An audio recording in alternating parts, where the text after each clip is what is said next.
Welcome to Raj news. Detail చూస్తే చీరాల మండలం Jandrapeta BB and B N ఉన్నత పాఠశాలలో నిర్వహించే జాతీయ చేనేత దినోత్సవం కార్యక్రమానికి నేడు సీఎం చంద్రబాబు నాయుడు హాజరు కానున్నారు. అనంతరం చేనేత కార్మికులతో ముఖాముఖి నిర్వహించనున్నారు. మధ్యాహ్నం 3:15 వెలగపూడి సచివాలయంలో ఉన్న హెలీప్యాడ్ నుంచి సీఎం బయలుదేరుతారు.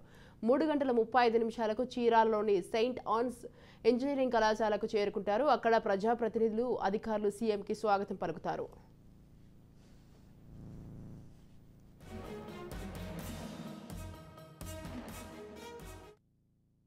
అనంతరం రోడ్డు మార్గం గుండా 3:50 జాండ్రాపేటలోని BV and BN high school ప్రాంగణానికి చంద్రబాబు చేరుకుంటారు. జాతీయ చేనేత దినోత్సవాన్ని పురస్కరించుకొని చేనేత కార్మికుడి గృహాన్ని సందర్శిస్తారు.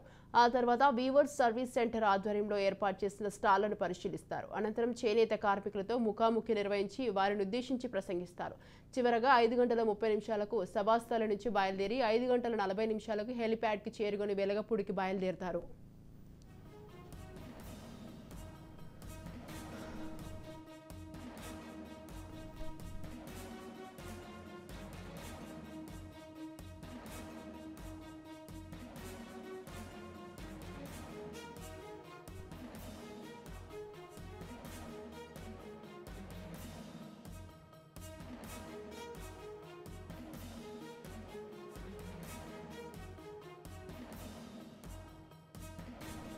రైట్, ఈ విషయంపై మరింత సమాచారాన్ని మా ప్రతినిధి సురేష్ ఫోన్ లైన్ లో ఉన్నారు. సురేష్, చెప్పండి.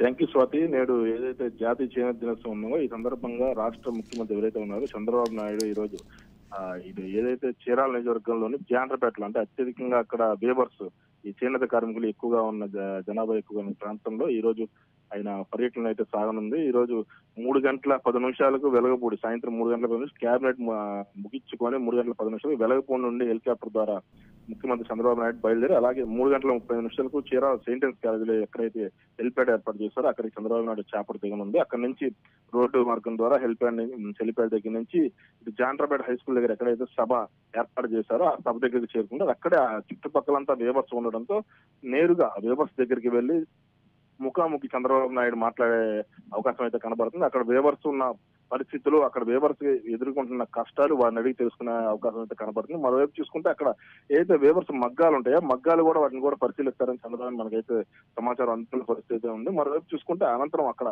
వేవర్స్ తో ఒక దాదాపు 1:30 పాటు ముఖాముఖి మాట్లాడిన అనంతరం తిరిగి ఏదైతే వాళ్ళ స్టాల్స్ ఏర్పాటు చేశారో ఈ వాళ్ళ చేనేత వస్త్రాలు ఏదైతే ఇప్పుడు దాకా నేతలని మరమగ్గాల మీద కానీ ఇటు పవర్ హ్యాండ్లూమ్స్ మీద కానీ లేకపోతే మామూలు నేతలు మరమగ్గాలు కాకుండా ఇతర మగ్గాల మీద కానీ ఏదైతే నేస్తారో ఆ చీరలను కూడా పూర్తిగా పరిశీలిస్తున్నారో. అయితే గత 5 ఏళ్లలో ఏదైతే జరిగిందో ఈ ఆప్కో ద్వారా ఎటువంటి కొనుగోళ్లు కూడా తూతు మంత్రంగా జరిగిన పరిస్థితి కనపడుతుంది.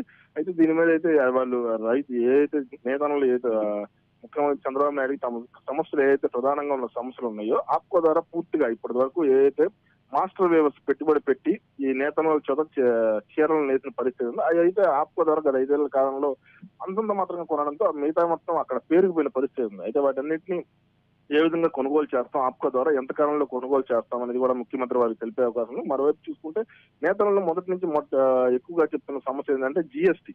ఈ వస్త్రాల మీద జిఎస్టీ ఉంది, ఆ జిఎస్టీని కూడా తగ్గించాలని ఈ విధంగా ప్రస్తుతం ఎన్డీఏ గవర్నమెంట్ లో ఉన్నారు కాబట్టి కేంద్రంతో మాట్లాడి సానుకూల వాతావరణం ఉంటుంది కాబట్టి ఆ జిఎస్టీ ఎత్తివేసే విధంగా చర్యలు తీసుకోవాలని చెప్పి కూడా ఈ నేతలను ముఖ్యమంత్రి దృష్టికి తీసుకెళ్లే అవకాశం కనబడుతుంది. మరోవైపు చూసుకుంటే ఈ నేతలు ఎక్కువగా వాడి రంగులు రసాయనాలు ఇవి చీరలు ఏదైతే తయారు చేస్తారో వారికి ఈ రంగులు రసాయనాలు ఎక్కువ విరివిగా వాడతారు. అయితే వీటి మీద గతంలో అయితే టీడీపీ ప్రభుత్వంలో సబ్సిడీ మీద కొంత ఈ రంగులు రసాయనాలు అయితే ఈ నేతలకు ఇచ్చిన పరిస్థితి ఉంది. అయితే గత 5 ఏళ్ల కాలంలో రైతు నేతన్న భరోసా అని చెప్పి ఇటు జగన్ ప్రభుత్వం ఏదైతే ఉందో సంవత్సరానికి కొంత అమౌంట్ అయితే ఇచ్చి చేతులు దులుపుకున్నారు. కానీ ఆ నేతలకు ఏదైతే గతంలో సబ్సిడీ వచ్చిందో ఈ రంగులు కానీ రసాయనాల మీద కానీ అవి పూర్తిగా తీసేసిన పరిస్థితి ఉంది. అయితే వాటిని మళ్ళీ తిరిగి ప్రవేశపెట్టాలని చెప్పి కూడా ఈ నేతలు ఎవరైతే ఉన్నారో వారు చంద్రబాబు నాయుడు దృష్టికి తీసుకెళ్లే అవకాశం ఉంది. అయితే వీటన్నిటి మీద చంద్రబాబు నాయుడు కూలంకుషంగా వారితో మాట్లాడి కొంత వాళ్ళకి ఏదైతే భవిష్యత్తులో ఈ గత నడిచే 5 ఏళ్ల కాలంలో తమ ప్రభుత్వం ఏదైతే చేయాలని ఈ నేతలకు కొంత ఎక్స్ప్లెయిన్ చేసే అవకాశం కూడా కనబడుతుంది. మరోవైపు చూసుకుంటే AP khadi village industries board ఏదైతే ఉందో దాని ద్వారా దాదాపు 25,000 ఉద్యోగాలు కూడా ఇవ్వనున్నట్టు కూడా చంద్రబాబు ఆ నేతలకు చెప్తారని చెప్పి కూడా మనకు సమాచారం అవుతుంది. మరోవైపు చేనేతలు కూడా ప్రత్యేక ప్యాకేజీ కూడా ఈ రోజు జరిగే సభలో కూడా ప్రకటించే అవకాశం కూడా కనబడుతుంది.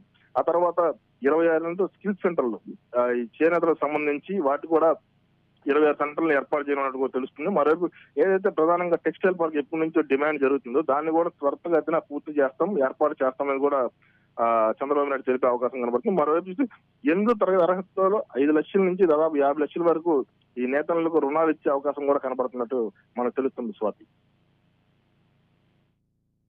Details. Right. Thank you, Suresh. Thanks for the details.